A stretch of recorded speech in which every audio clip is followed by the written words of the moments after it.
Alrighty. Round 2 in Gold League. Kingston and JorDan both won 3-0 to start off their round. So they're both in a really good spot. JorDan, he is back for the second or third time. I don't know. That's always the meme with him. And I'm sure his smile was freaking ear to ear after he beat Dogal of all people. I think that's the big thing. In this group, I looked at the top 3 players being JorDan, Dogal, and Kingston.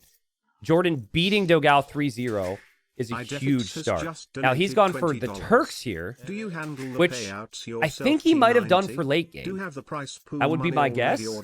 I don't know if... Okay, there's a text-to-speech dono right now, which is right in the middle of my intro. And I just had to talk over it. Forgive me, but I'm in my groove right now, okay? I'm in my groove. Appreciate the donation. Let me finish. I think JorDan is thinking about getting to the long-range bombard cannons in Imperial Age. Because a lot of the times in very close games, 14-range bombard cannons, or we talked about traction trips, can end up being very strong. But the Turk early game doesn't have as many things to be as excited about when compared to the Vietnamese. So a lovely choice here from Kingston with the Vietnamese. Cheaper eco upgrades, faster researching eco upgrades. He's certainly going to have the economic lead. And when he played against Uzi in his first round, which was just yesterday, he went for an early drush. He played into a lot of archers, and he played the imp timing. But yeah, a lot of confidence from JorDan to think that he can just make it to the Imperial Age here and play bombard cannons. There are some other things the Turks can get excited about. The gold mining bonus is nice, and the scouts can be strong too. But I don't think there's many other players who would see them as #1 pick here. All right, so I'm going to reread the message, I guess, from Idafix. Idafix, thank you. Sorry, but it's so easy for me to get distracted. And it just came in the middle of my intro for the set. He says, do you handle the payouts yourself, T90? Do you have the prize pool money already, or do you hope they pay? What is promised to the tourney? Okay, well, I don't even know if that's information I should be sharing with thousands of people. Like, is that oversharing to talk about such admin things with thousands of people? I feel like that might be private information, right? I will tell you on the topic of not getting paid, right? On the topic of having something be promised and not being handled, right? This is Microsoft we're dealing with. So if I ever deal with a sponsor, I'm obviously going to get paid in a different way to verify that I don't get the runarounds. But this is Microsoft we're dealing with. You know, we've got contracts, and I've had no issues there. So, yeah, basically my team handles the payouts. To give you some info, my team would handle the payouts. So that's a lot of responsibility, especially if we're paying out 104 players. Happy to do it, though, because I want more money to go through to as many players as possible, and people deserve it. So, but yeah, I don't want to. The specifics can depend, and when dealing with Microsoft, I don't know how responsible it is for me to share much more than that with the audience, but hopefully that makes sense. So, I do feel, I know this is probably on the back of Viper's situation. Viper talked about how Gamer Legion basically didn't pay him, and they received his prize pool money and didn't pay him for some events, and there's apparently going to be some issues there. That he's hoping will get ironed out. I really feel for him. That really sucks. So, yeah, sucks for him. In my case with Titans League, not a big concern because I'm dealing with Microsoft, so we should be good. Here comes Kingston. He's going for the full walls again. So this side, which we haven't talked about yet, you can chop through. It's very rare, so don't get excited, but you can go through the reed. It's only 50 wood, and you could be through. And so I guess in Kingston's mind, he doesn't ever want to have to outpost that or wall that or pay attention. So he's just going to full wall in a big circle here. And it's actually a pretty good choice based on what JorDan's going for, because he hasn't seen it, but JorDan's going to opt to try and go for some militia pressure and maybe some man-at-arms. So the early walls are definitely unique, but I think in his mind, he just thinks my Civ is better economically. If I don't take early damage, I'm in the better spot here. So, very smooth play from Kingston. Very defensive. And now his scouts should be able to give him some intel. When you see the 2 villagers on gold, you pretty much can expect man-at-arms. Now, JorDan has had the higher peak in his career, guys, but Kingston is a real talented player. He's performed well in Titans League. He's also a former Platinum player. I think the thing about Kingston is you don't know which version of the player you're going to get. Are you going to get the version that qualified for the Garrison LAN, which was top 8, and beat players like Sebastian and beat players like Mihai on the way? Or are you going to get someone who maybe feels more like a 25th player in the world instead of a 10th player in the world? If you had to give JorDan a number in world rankings, just like one number, no facts to back it up, chat, where would you put him right now? That's not an easy question to answer. Dave said 22. Okay. Someone says 20, 18, 30, 17, 11, 15. Okay. So those numbers, even if you would say that some of them are harsh to JorDan, that could put him in platinum, right? That's what the goal is for JorDan, to get to the top 24, which would be platinum. Many people think he is top 24. He's got to work his way there. And the thing about JorDan was he was never relegated out of platinum. He left the game. So we did a replacement qualifier, and we had to replace him because he retired. And then he came back and, he wanted to play the game again, 2 seasons later. And he did come to me. He's like, hey, T90, he made this whole case. He's like, I've never been promoted. I've never been relegated from platinum. So, I feel like I fit in platinum. Is there a way to make that possible? And I mean, we kind of talked it through, and I mean, that would mean we'd have to either redo the whole format, add way more player spots just because of the JorDan situation, or we'd have to kick somebody out. And I don't think that would be fair either. So I was like, JorDan, you'll be back in no time. Make it to gold through the fast track qualifier in the bronze bracket, and then you could be right back in platinum the next season. So we've had a lot of time to talk about all these little details because there hasn't been any kills yet. Both players have played very well, though. The scout activity's been nice to see from Kingston. Kingston's defended from the man-at-arms. Both players have horse collar. Both players have double bid axe. And I think Kingston's pretty comfortable in this position. Walls are up through the middle from both, so counterattack in Feudal Age, pretty unlikely. And maybe the only vulnerable area for Kingston would be the berries here. But he does have fletching now. And JorDan doesn't have fletching yet. So with no fletching, JorDan's army could start to get killed off. But yeah, I think JorDan picked the Turks for Imp. I don't think he picked the Turks for the gold binding bonus. I don't think he picked the Turks for the free light cap bonus. I think he picked Turks because he feels like if you get to 14 range bomber cannons here, you can't be stopped in this choke point. Turk late game is really strong, but it's a bit tricky to get there. So, how easy is it to chop through the sides? It's very easy. It's 50 wood. We used to have it be 100 wood, and then it wasn't happening, and we made it 50. And guess what? It's still not happening. But that's if you have double bid axe and or wheelbarrow or something. That's just a couple of villagers walking over there, and you're through. So it would still be viable as well. Crazy that there's still no kills. Never mind. The kill happens. But yeah, it's still viable. In Castle Age, you could go through and then you could build a siege workshop and pressure.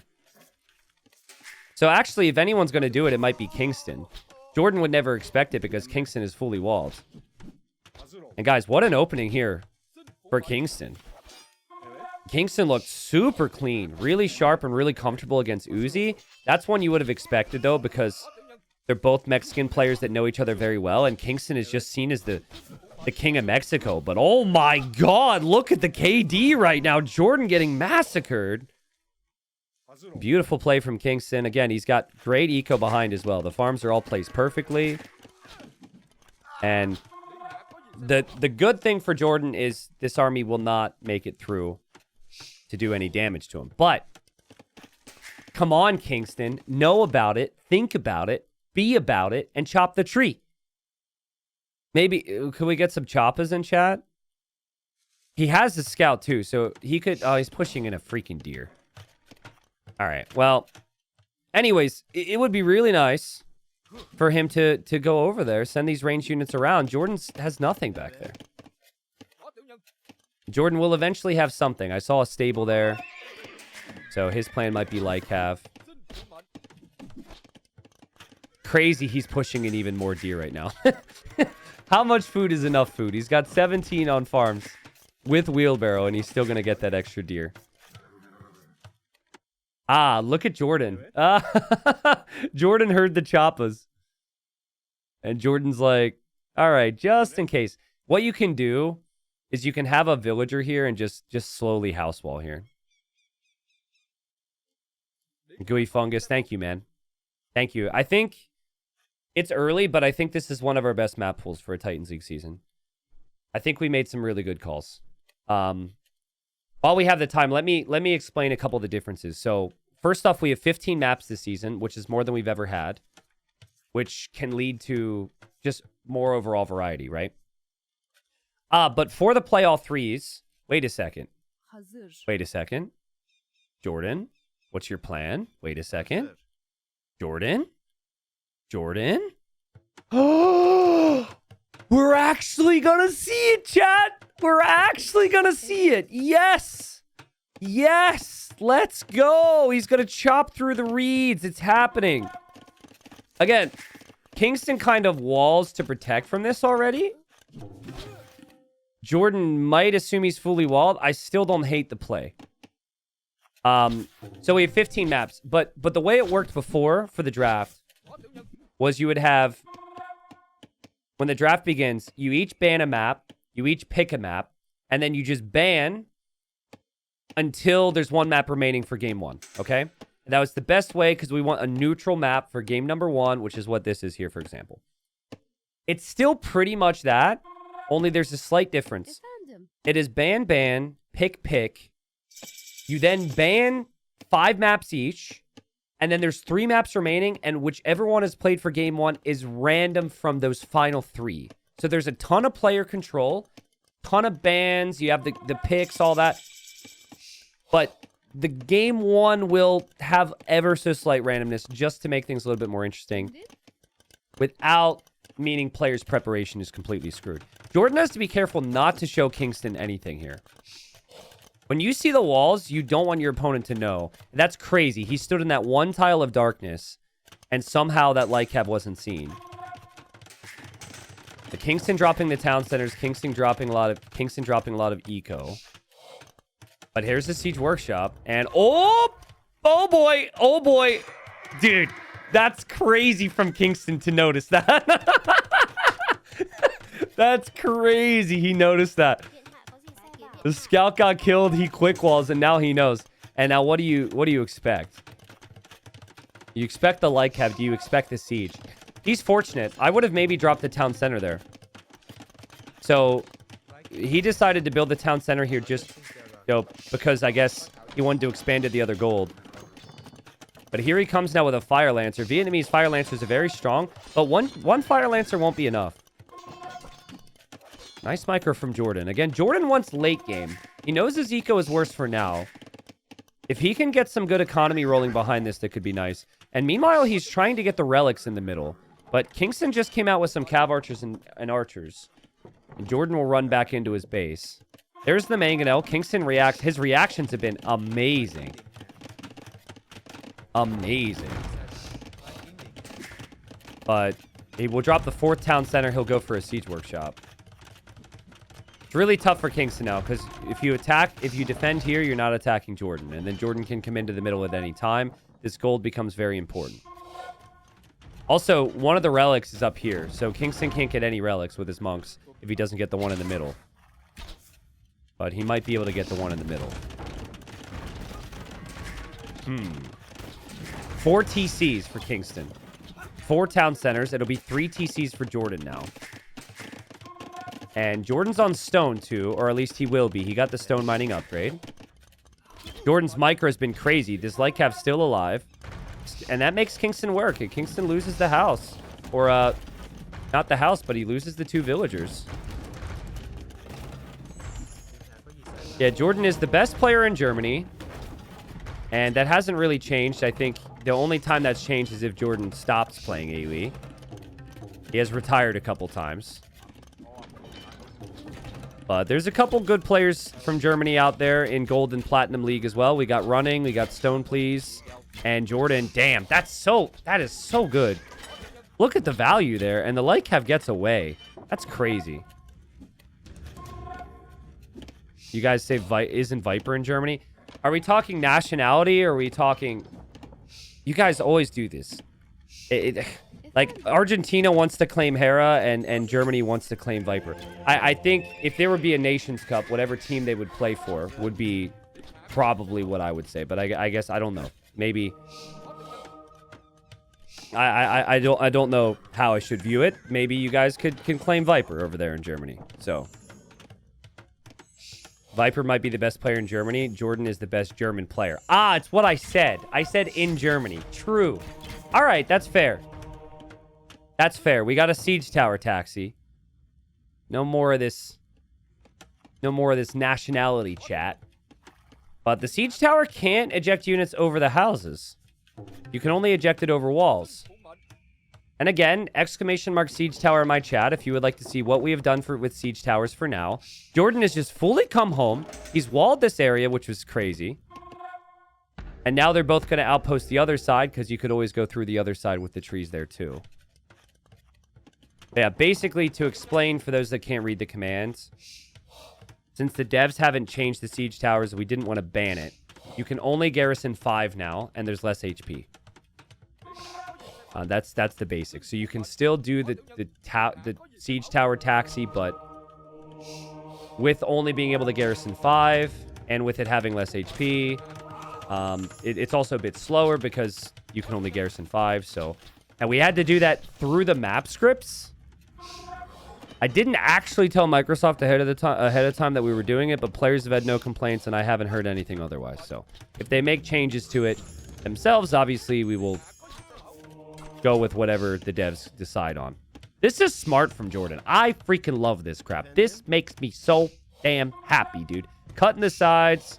Little stonewall, too. You can go through anytime you want. They can't. And this side down here, there's just outposts right now. Could see some stone walls. But guys, Kingstone has played it well. And like we said, smooth economy. He will understand that the Turks maybe get to be dangerous in Imp. So he's going to beat him to the punch with the Imperial Age and start to apply this pressure. And instant chemistry for JorDan will happen when he's in Imp, but that's still in 3 minutes. And Kingstone's got the middle gold, and Kingstone's going to drop a castle. This is an incredible economy for Kingstone. I know he doesn't have the name power for some of you that JorDan does, but he is really good. And so far, he's looked great this season. He's looked confident. His transitions have been smooth. JorDan's plan, though, maybe Hussar, Cav Archers with the Sipahi tech. This tech here could be crazy strong for the CA. I think Cav Archers might be your best unit, at least initially, against Fire Lancers. But then Vietnamese also have Imperial Age Skirm, so it's not so easy. I like that Kingstone didn't drop the castle in the middle, because the middle is cracked terrain, so your buildings go down way faster. And just castling the middle here, it could get Trebbed and Bombard Cannon down. So you have to expect that you're not going to be able to easily beat JorDan. You can do it, but it's not going to be like you win this early Imp. It's going to be a tough fight. So don't give him a free castle kill. That's a nice castle. It's also on the hill and in the back. This is a nice stone wall. He also is going to stonewall this way. So the sides are probably going to be a non-factor now.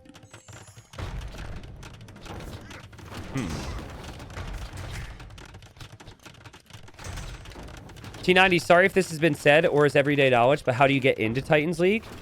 You sign up when the event's released, and then if you're high enough elo to get into the bronze bracket, you can play into silver, play into gold, play into plat. So that's basically how it works. Now, perhaps more interesting, because it's mainly all high elo players, will be the Community Titans League. So we're gonna have the Mud League and the Crud League and the Sand League and the Tin Can League. All that stuff will come right after the main season of TTL. Last year we had 300 people, all different elos. So here comes JorDan's Hussars, hoping to get a raid. That's a good idea. And, oh, he gets gifted a trebuchet. No way that Treb gets sniped, though, right? That would be so frustrating for Kingston if he loses this. Like, this just happened to hop out, and the Hussars were in the right place at the right time. And, oh, he saves it. That was really close. Okay, this is the reason why JorDan picked Turks right here. Artillery. He had to play the whole game to get to this point. This was his thinking. It's 14 range bombard cannons. Vietnamese do get bombard cannons, but they do not get 14 range. So JorDan might just be able to basically hold. This could be a crazy long game. He's just going to sit back here with the cannons and camp until he's maxed out on composition. And there's a lot of stone and gold around, so he could definitely max out. T90, is Xbox allowed to sign up for that? That might actually be possible. I will have to think on that. Normally for community games we can't because of the mods we use, but it might actually be doable. I don't know how we would place you, though. And that might be the tricky thing. So... 6-7 says I'm 300 elo. Is there a league for that? Yeah, of course. Yeah, there was a 100 elo league. I don't know. It'll depend on the signups, right? More siege towers from Kingston. Is this what we want to make, Kingston? He seems a little confused on what to do right now. And those bombard cannons are looking pretty damn strong for JorDan. And that castle was deleted from Kingston because he knows it's too close to the battlefield. What do you make here, guys? I think the best thing Vietnamese could make is elephants, but elephants still can't break walls. It's looking really smart now that JorDan has picked this Civ. It's impressive. I wouldn't want to onager cut the sides either, because then JorDan can raid me with Hussars. JorDan's going for Bombard Tower as well? What is this? This is so sick. This is so sick. Wow.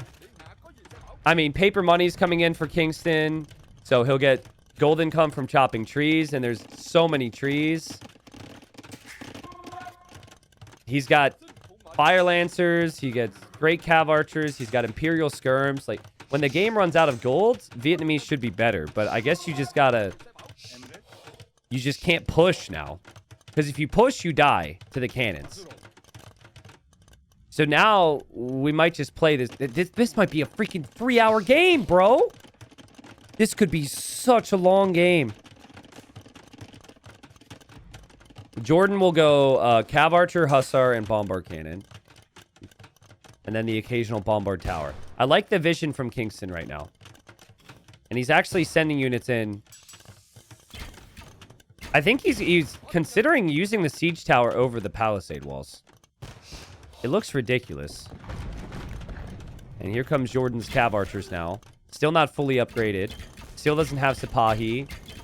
Still doesn't have heavy CA, but those upgrades could come in a moment. And now he sees Imperial Skirm. So...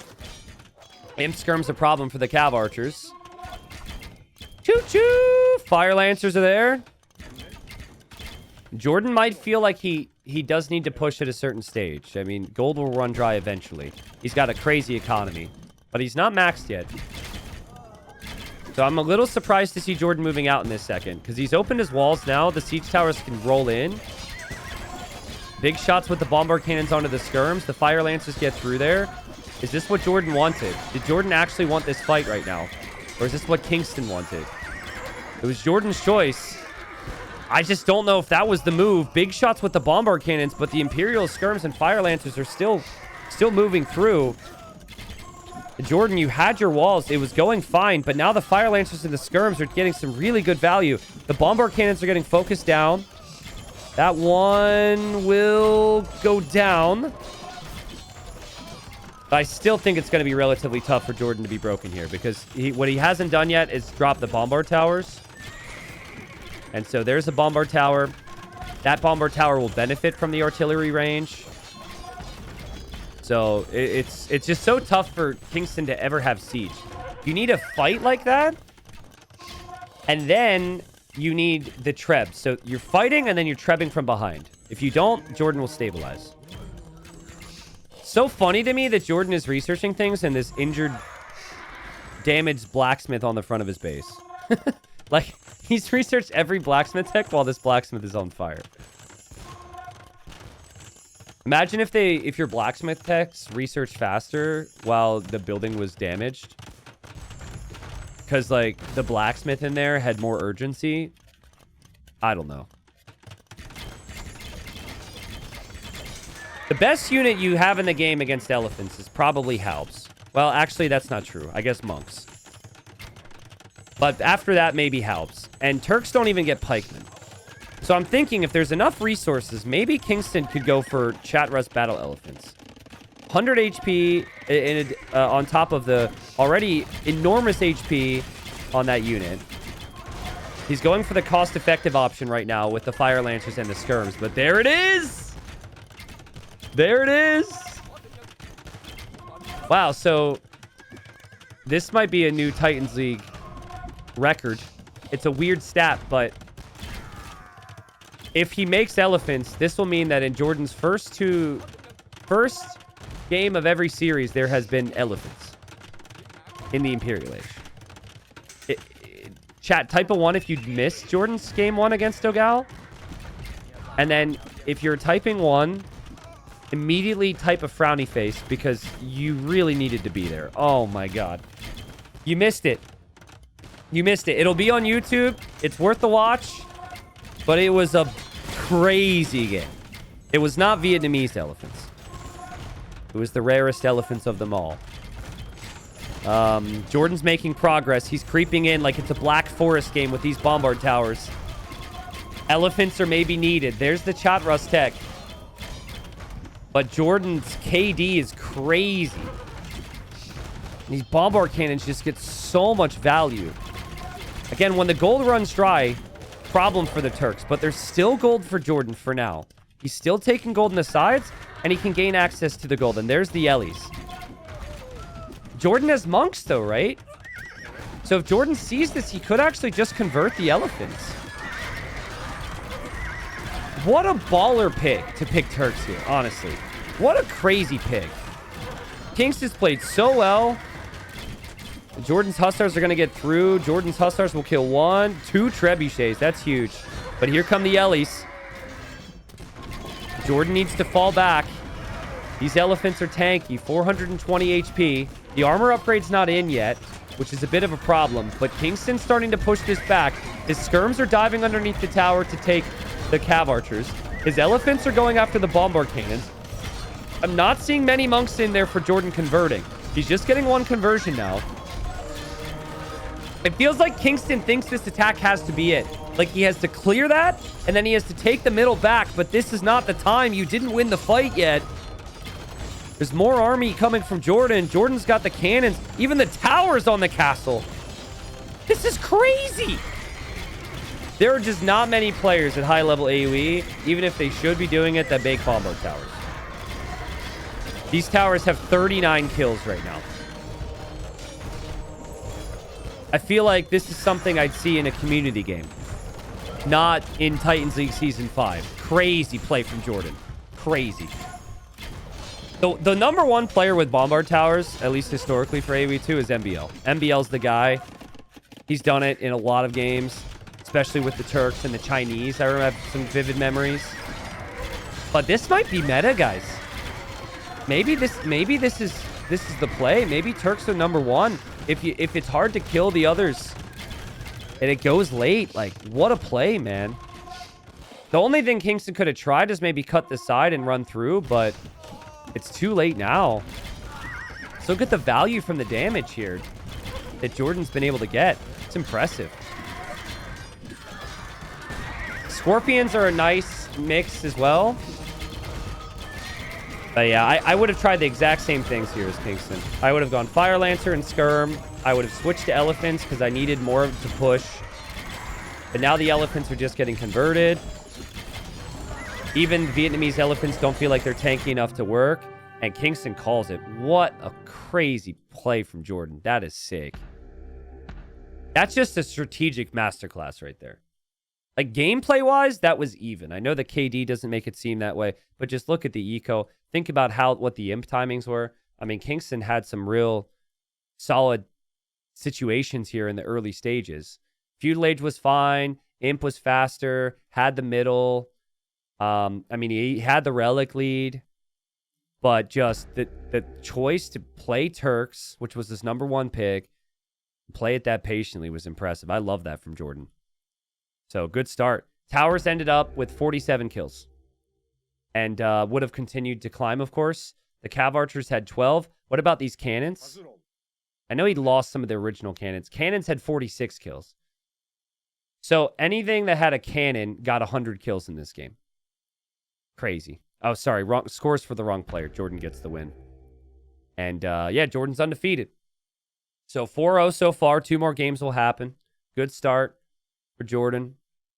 So, I am really fascinated with how JorDan is drafted so far. Let's pull up the draft here just for a second. So, JorDan, he ends up picking Turks first, which I incorrectly assumed was for this map, because this is a really good arena map, okay? He plays that, he wins, and that was awesome. Great. Then he has Byzantines, which is a good pick for this map, and Malay. So I was thinking maybe Malay. But he goes Khmer. He goes last pick now on his opponent's home map. So I don't know if it's going to look brilliant or look foolish after this, but this is the #1 Civ pick for Kingston. And this is Bypass. Bypass, a map that I thought of after playing some hideout games, and I just kind of got annoyed running around the outside, honestly. I was like, what if we could attack somewhere else? And so that's what ended up happening. We opened up the middle. Initial versions of this, all this terrain in the middle was buildable, which made siege, monk pushing really strong, castle dropping here really strong. This little sandy patch where all the dead bodies are, you can't build there, but you can build here if you want a tower rush. You can build here or wall here if you want to as well. And actually what ended up being, the reason we added the food out here is because if someone does get heavy pushed in the middle, that's usually their farming eco. And now they have that food to escape. But you've got the food and the gold on either side. And this map is one of my babies. Love this thing, man. And really happy we finally see it here in a cast. Hope we see it a lot. I think with 4 different types of arena maps in the pool, we'll see it sometimes. But then come playoffs, we'll probably see some bangers. Bengalis for Kingston feels like a great civ here. You get 2 vills each time you go up to the next stage. It's a fast castle map usually, so that's a 4 villager lead over the opponent. Very strong units, but I do find this civ a little awkward to play. Especially when you don't produce a villager. Kingston, we good? That was a bit weird. But yeah, it's a tough civ to play because you don't get knights. You don't get like Hussar even. So if you just play Lycav, it's not the best. But if you play monks, if you play halbs, if you play elephants, if you play Ratha, the unique unit. Very strong civ. Right now, JorDan's got 4 on wood, so I think it's a fast castle. Both players are pushing in their ostrich. If you wanted to get really crazy, you could actually go out here. JorDan's done that with sheep right now.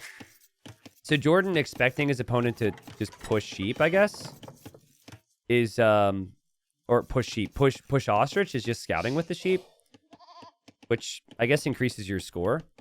It's kind of interesting he's doing that though. Someone asked in which tourney was this map before. This was a Hidden Cup map. This debuted in, I forget which one. But, yeah, this is one of, if I were to call a map my map, this is one of my ideas that I worked with the team. And it's one of the best maps, in my opinion, just because of the variety of things that you can do. I actually wouldn't have hated some type of a tower rush from Bengalis, because you get Feudal Age faster, you get the additional 2 vills right away then. You could apply pressure here. You don't know what's beyond there. Maybe there's a stone or a gold to deny. But it's a little risky. And the Khmer are usually going to be in Castle Age so fast. I don't really love that against them. Because they can mix in some knights and some siege pretty early. Nade says, this isn't the JorDan, correct? What do you mean the JorDan? What do you mean the JorDan? This is the only JorDan at high level in AoE. He used to be called JorDan 23 back in the day. But that is something he changed a couple years ago. So yes, this would be the high-level AoE 2 player JorDan. whose first name isn't even Jordan. He named himself after Michael Jordan because he's a basketball fan. Yeah, there was actually an older pro named I Am Jordan who was a different person. Yeah. So it's a little confusing. Oh, interesting from Kingston. All right, he's going to drop some walls here. He was clearly expecting Jordan to try some shenanigans. But no, I think Jordan's going to have confidence in himself in the late game. And I would assume that Jordan will probably just play light cap for map control to stop the relics from being brought in and then adding TCs. But if you go up 23 pop like this, you sometimes have to choose one or two different things. Or sorry, no, you have to choose one thing is what I meant to say. It's hard to combine town centers and light cap off this build. It's doable, but usually you have to do one first and delay one of the other two options. We've got stone mining for Kingston. Whoa. Okay. So he's going to go castle, which again, you can't build in the middle, but you could delete your own walls and place it right up against the middle. I don't hate that here. Play aggressive. Jordan's clearly very confident if the game goes late, even though this isn't his map. Also, a very nice detail here from Kingston. You should know the Khmer will always be in the next stage a bit faster than you. So you do not want your scout to be outside. If Jordan were to catch that with the faster feudal, that would be a huge find. Just fast castle for Jordan. You don't need your buildings with the Khmer, so you can be up way faster than other civs. But that does also mean you have less vills, especially when up against the Bengalis. And Jordan doesn't have the food right away, so he will add a villager. He kind of miscalculated this, honestly. Just ever so slightly. I don't think it's bad to still add 2 villagers, but he still could have had the food if he overloaded on berries or the sheep a little bit more, but he'll wait. He adds the vill. He's up. Again, no civ is really going to have that castle time, but what is Jordan going to do with it now? There's the market, and there's the blacksmith for Kingston. Kingstone on the stone. I feel like we should be playing some Sean Kingston right now.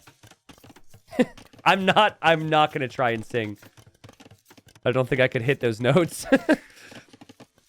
Ooh, Jordan's going to leave. Okay, so with this decision, Jordan will have less of his economy in the middle to be pressured by a castle drop. So, again, another thing you're not going to see a lot of people do. Majority of people are going to place the safe town center in your base. But what's nice about this map is you have so many options. And so Jordan says there's hunt out there. I'll place the town center out there. There is a lion. So he needs to kill that guy. But he's played enough Black Forest games where the lion doesn't even get a hit. Perfect. Does Kingston have any scouting there? No, he doesn't. But he might in a second. And Jordan saw the scout on his walls too. Yeah, Jordan saw the scout right on his walls. Jordan's playing very sharp. Ooh, and Jordan even got to the top of the hill there. A lot of this game changes based on what Kingston finds out about these villagers. So if he continues on this way, it's very good for him. And he's moving, and he'll see the vills. Okay, so now he knows. And now Jordan's like, crap, I've been spotted. And there's the second TC. Lots of food income around. Now Kingston needs to decide on how he plays it. Kingston's got vills over here, which might also be for a TC himself. Scout's still falling away. Keep in mind, he still has enough stone for a castle. I feel like these villagers could be for a town center, and then there could be a castle towards the middle. I just don't know.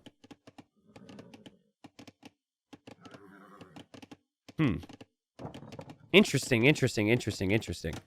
I mean, Khmer thrive in these messy, spread-out games where you can place farms randomly everywhere. Super efficient, right? It's just going to be a 3 TC boom for Jordan. No army. He does not expect that there's going to be a castle. Ideally here, your castle's immediately affecting the game, because if not, you're going to be behind economically. So, okay, Kingston will castle here, which would have been sick if Jordan walked a little bit further.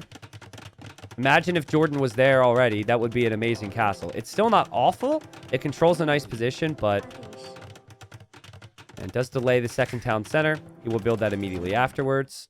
Jordan still doesn't know about that, but Jordan kills the scout. Every tiny detail is so important. And, like, the scouting here is huge.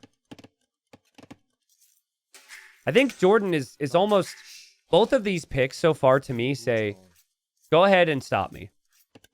It's like, I'm better, and I'm taking some calculated risks here that you are not going to be able to do enough to stop me. Like in the previous game, Turks is super risky, I feel. But in his mind, he was like, I can defend from you, I can hold, and if I do, you die. Here, I don't know if it's quite as clear, but the boom is tough to manage. JorDan doesn't even have a loom yet.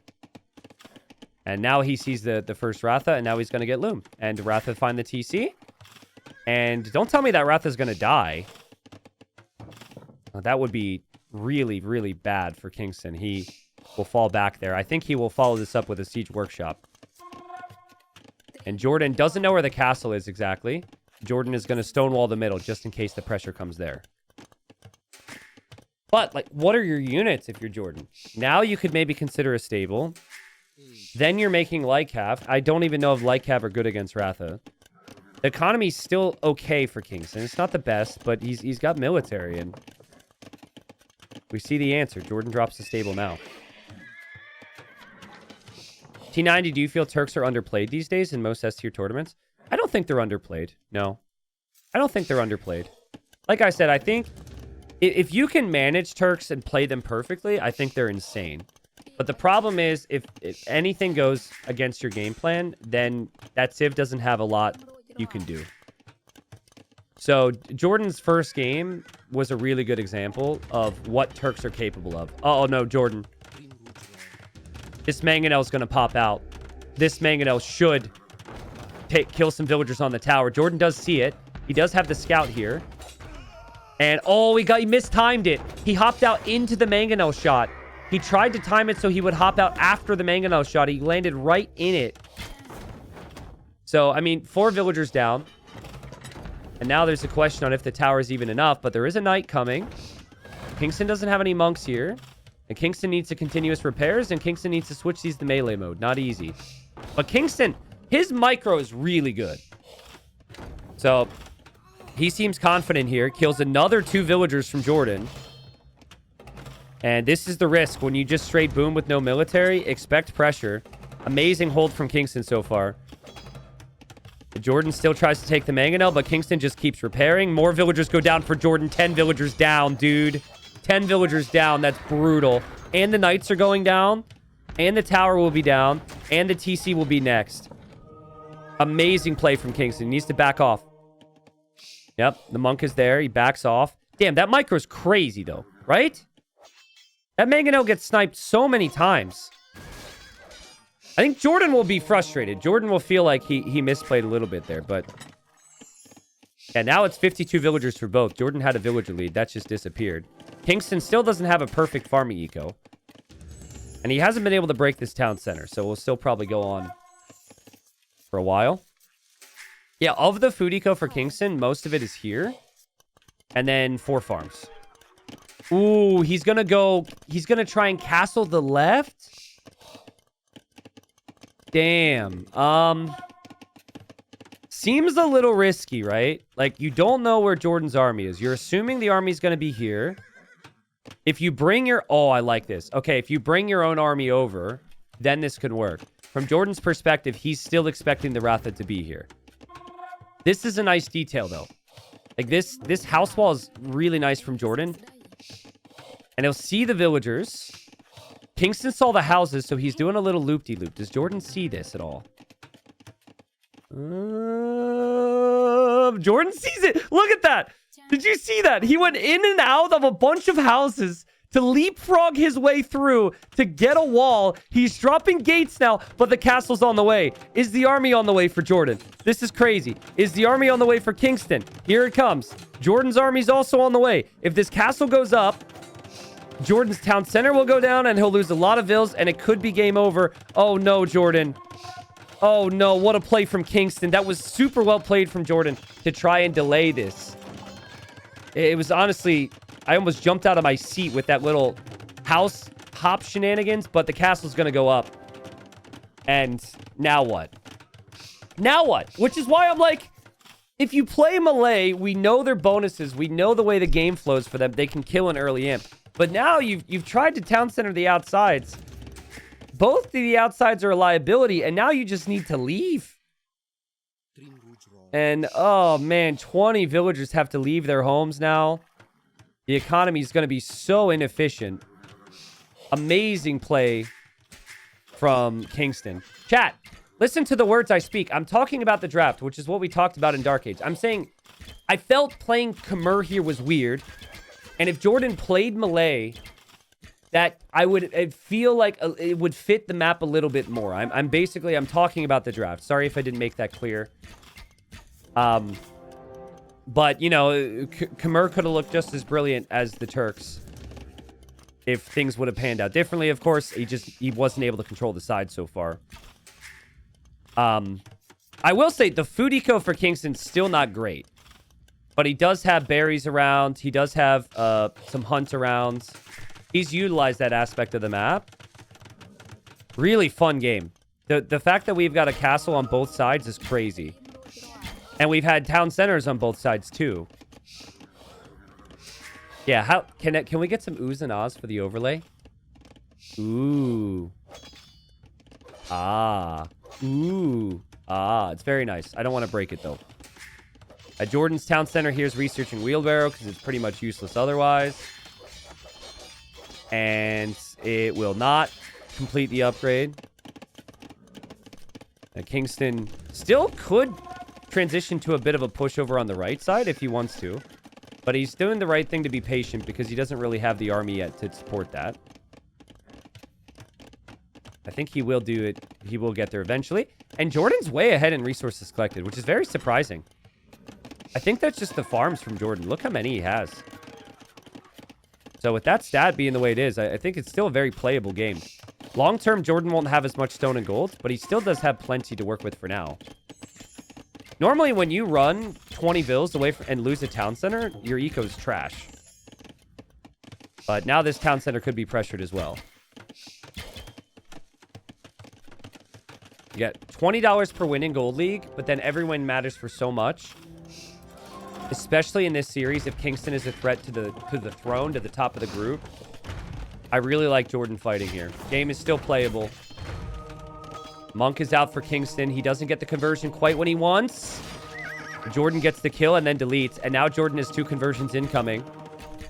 And JorDan will get one of them and save the monks. Well played from JorDan. JorDan is also attacking the house here. Kingston needs to stabilize.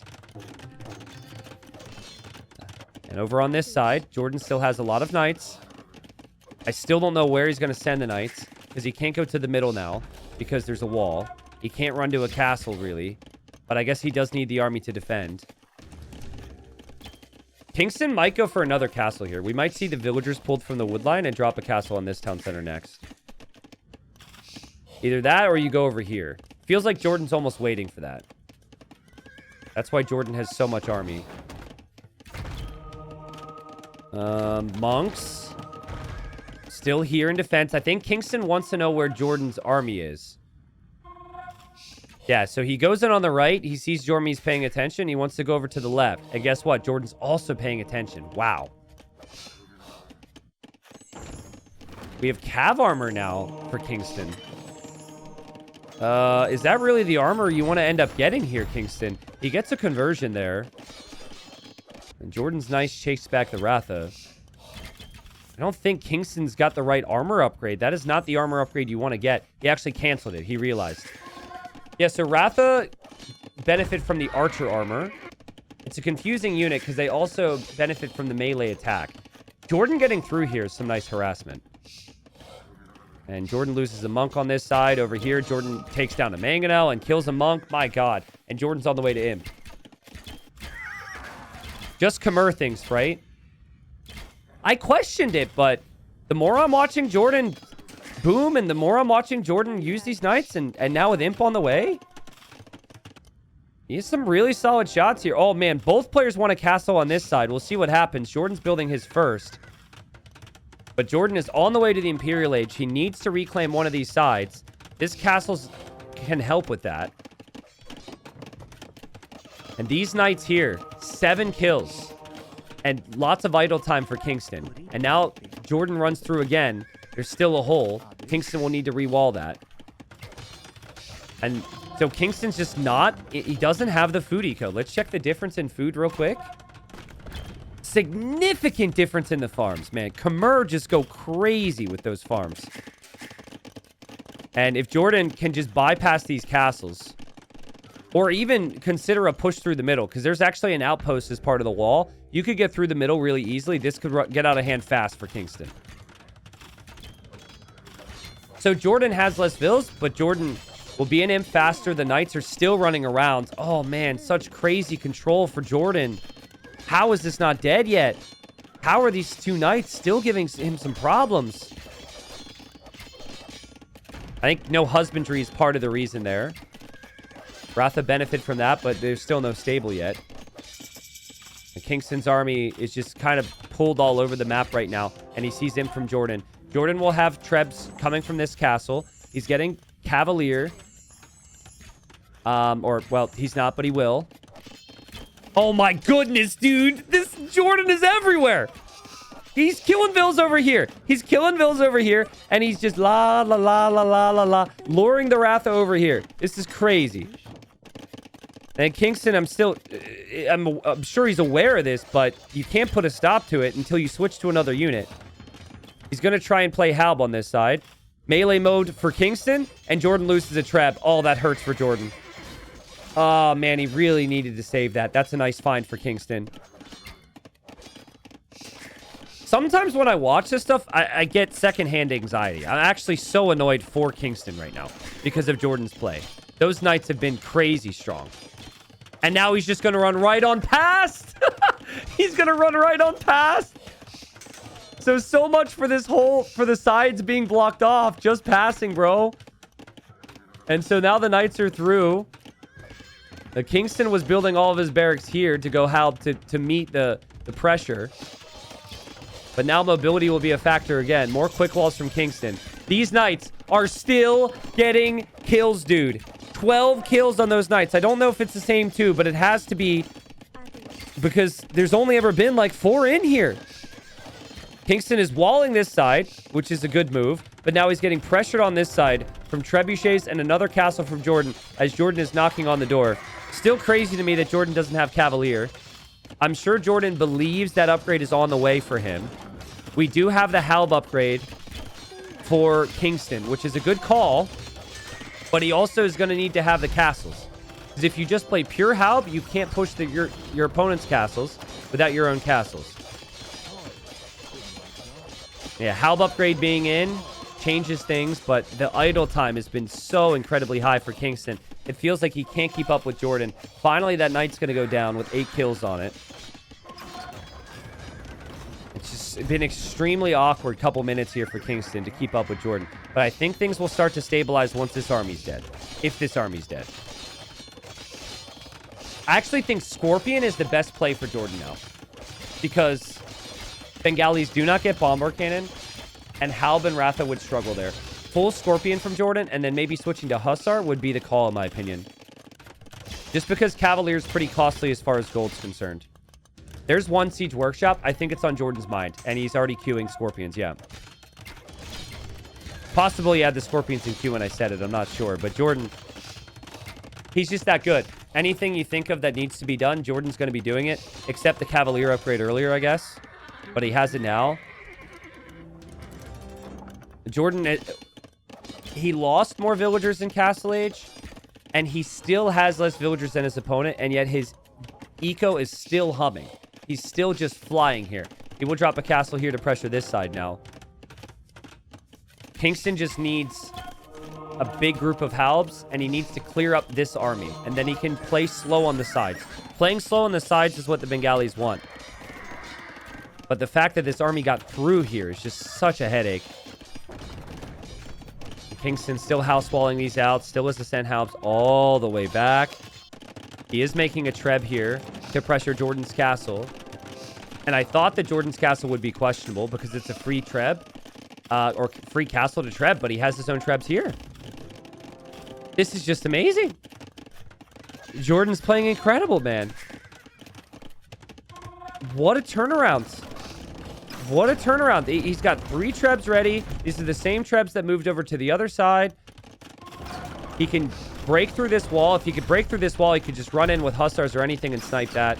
He's switching to Scorpions. Oh my god, here he comes. Look at the quick walls from Kingston. The triple barracks, quad house quick wall. Don't forget the mining camp. The Kingston's doing a great job to just try and hold and stabilize, but his castle's gone down. And still the Halbs are coming all the way from over here to chase down the same group of Cavalier. Would be amazing if JorDan can run away from them again. Because he might be switching his focus to other things, finally. Yeah, JorDan's going to lose a lot of his cav now. I think he's looking over here. He snipes the trebuchet. That's perfect. He has the Scorpions here. The Scorpions have double crossbow and will have siege engineers. And now what? Now what do you do? These Scorpions will have 9 range. They fire 2 projectiles. JorDan got through. JorDan sniped the treb. Kingston can't keep up. 1,000 Scar in chat says, dude, make some barracks closer to the action. Just as some advice to Kingston. He tried that. This was the action. And then the action went here. And then the action's gone here. JorDan has just used the mobility perfectly. And now the Scorpion play is just the perfect follow-up. Damn. I'd just love to see one more castle from JorDan. Just in case there's anything that can come through. We're going to see Onager now from Kingston to flatten the Scorpions. One more castle there protects from that. And then I think JorDan's kind of firing on all cylinders. Because if you take... Oh, God. Kingston's trebs went forward for this castle. Oh, it's falling apart. If it didn't already fall apart. It's falling apart. You can't lose those. But when you're busy, and when you're scatterbrained, and when you're chasing, and when you have the pressure of the moment, so easy to just misclick your trebs. Onager's the best thing he can do. That's the only thing you can really do beyond monks as the Bengalis here. But he's running out of gold. He loses the castle. JorDan sees the Onager upgrade now. JorDan's like have immediately get the snipe on one Onager. And then his Scorpions just kill the other one. Yikes. I am just so impressed with JorDan, guys.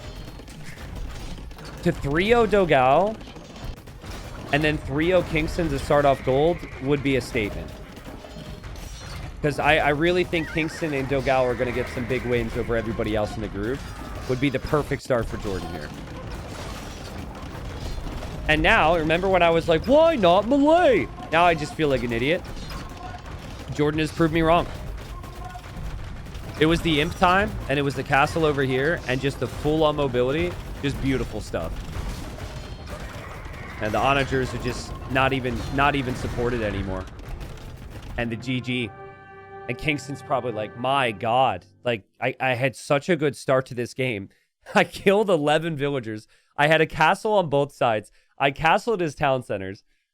What more can I do here is probably what Kingston's thinking. That was amazing from JorDan. And the fun thing from the draft perspective, too, for JorDan is he's now got 3 of his middle picks. I mean, it's only a play all 3. None of the civs are going to be weak for Kingston, but that was your last pick. That was Khmer. Romans, Byzantines, and Malay are all pretty good on a variety of different maps, so he's set up for the next game, too. So, remember, JorDan's got a trip. He's going to be playing from a different country throughout some of this league, so important he gets the wins before that. And damn, I'm just so impressed with him. He's so good, so clean. All right, so in the past on Monocle, we used to see lots of scouts. This tournament, we are seeing a lot of infantry. And we've got Romans for JorDan. We've got Japanese for Kingston. I would expect the same. One of the fastest sources of food income in the game is villagers on shorefish. That also applies to turtles for what it's worth. There are a couple turtles out there. It's all the same. So, yeah, we'll tend to see mills up here. Very cheap mills for the Japanese. Makes this a good map for them. Also, faster attacking infantry is a good bonus for them. And so I would expect man-at-arms from the Japanese. maybe some archers. But then Romans, they get the additional armor on their infantry. And also, a 5% greater efficiency seems to really kick that much harder with villagers on shorefish. So, I actually think Romans economically are the far superior civ. That 5% greater efficiency and on a shorefish map is way better than just like cheap lumber camps and cheap mills. But the opening should be better for Kingston. So that's how I break it down. All right, chat is telling me that we actually have the silver logo up, and this is a gold cast. All right, here, let me, just to save myself work in the future, I'm going to add a separate area so we can add the gold image. So give me a second. This might be very large. Yep. How's that? Good? Do we know it's gold now? Is this good? Not big enough? Okay, I'll make it a little bit bigger. One sec. How's that? That's a little ominous now. It's a little creepy. Sorry, here, I'll move it. I'm just being troll. I appreciate you guys telling me. I was being lazy and I was just replacing the image every time, which would resize it. So now I will have a gold image and I will have a silver image and I can just click them on and off when need be. So we're good. All right. Hopefully no one was watching muted. If someone had the stream muted, they were very confused there for a second. It is open through the middle. I wouldn't expect a lot of pressure there, but it is still open through the middle, so your wood lines will have to be protected. JorDan has already placed the mill, and so is Kingston. I think if this becomes mid-game Castle Age and it's even, Japanese probably want to play Cav Archers.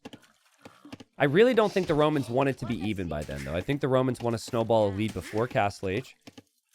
But if it does get there, you could still play long swords as the Romans, play some knights, mix in some scorpions. So it's a pretty good option to have.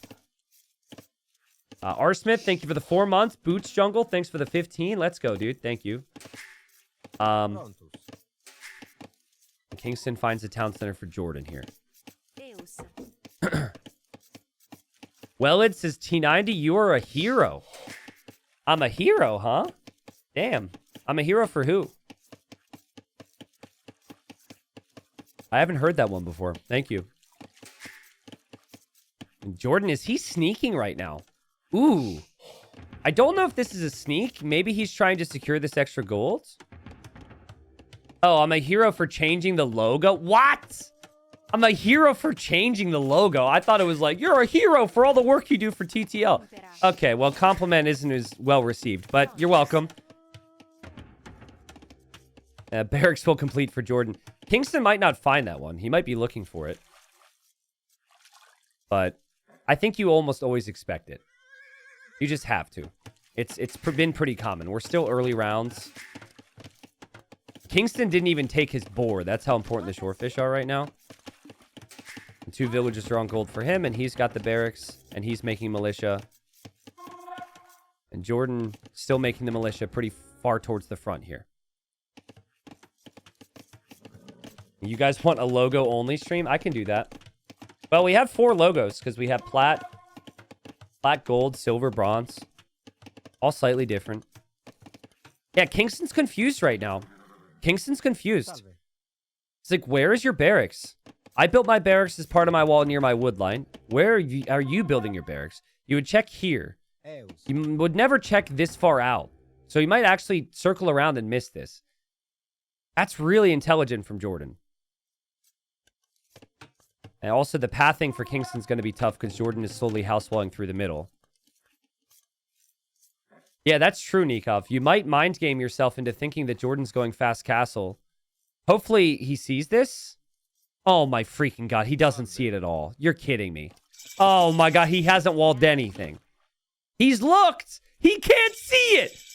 What is this crap, dude? He didn't see any of the militia. He just missed them. He went full around where the barracks is. He doesn't see it. And he doesn't know what JorDan's going to do. You got a wall, though. You got a wall. If JorDan's in feudal age, it's definitely man-at-arms, right? He didn't see the gold being mined either. Okay, sees the gold. You got a wall. You got a wall. Or tower, I suppose. There's the tower. Oh, and JorDan needed the wall, and JorDan didn't get the quick walls down, and JorDan's going to lose the Vil. So, like, just like that, the man-at-arm timing can change the game. Crazy pressure here from Kingston. Crazy pressure here from JorDan. JorDan loses his scout, though, and is now attacking the tower. Kingston's really good in these situations, and JorDan is not paying attention. JorDan is losing his man-at-arms. Kingston's back in the tower now. JorDan's palisade goes down, and okay, he rebuilds another one. Crazy start. I mean, I wouldn't say it's necessarily ideal if you lose your tower. This is kind of tricky to defend, but if JorDan's ever a little bit further away from the base of the tower will fire. There is an archer there from Kingston. He will save his tower. And 3-0 KD for Kingston so far. Res collected is still way higher for JorDan. That's the Romans for you. Sorry if I screamed, guys. I didn't mean to wake anybody up. I might have a neighbor call and say, is someone dying in your house? And I'll have to say, no, I told you it was Titans League. But yeah, I think clearly JorDan's going to continue with more man-at-arms. When he took the initial fights, he didn't have the double melee armor. Now he does. He will also drop an archer range. And there is an overchop, which Kingston needs to see. And Kingston doesn't see it. Oh, that's painful. He's so busy on the front. He doesn't see it. JorDan's through. And honestly, impressive from Kingston, but that extra armor is still way too strong. And some nice counter damage from JorDan. And the villager also goes down. 2 villager kills for JorDan. 1 villager kill for Kingston after all of that. And JorDan is the Romans. And JorDan doesn't get it. Doesn't get it. Almost got another one, but failed to get it. So here's where... This is my concern, okay? If you're Kingston, you can't be okay with the Eco KD. And you can't compete with the infantry all that well now either. So it's mainly all about your archers. And so if JorDan has the food eco to add in skirms, you'll eventually hit a wall. What I'd like to see is just get to the shorefish as quickly as possible and keep JorDan off the food. Force JorDan into farms. Force JorDan onto the berries. Just keep him off the shorefish.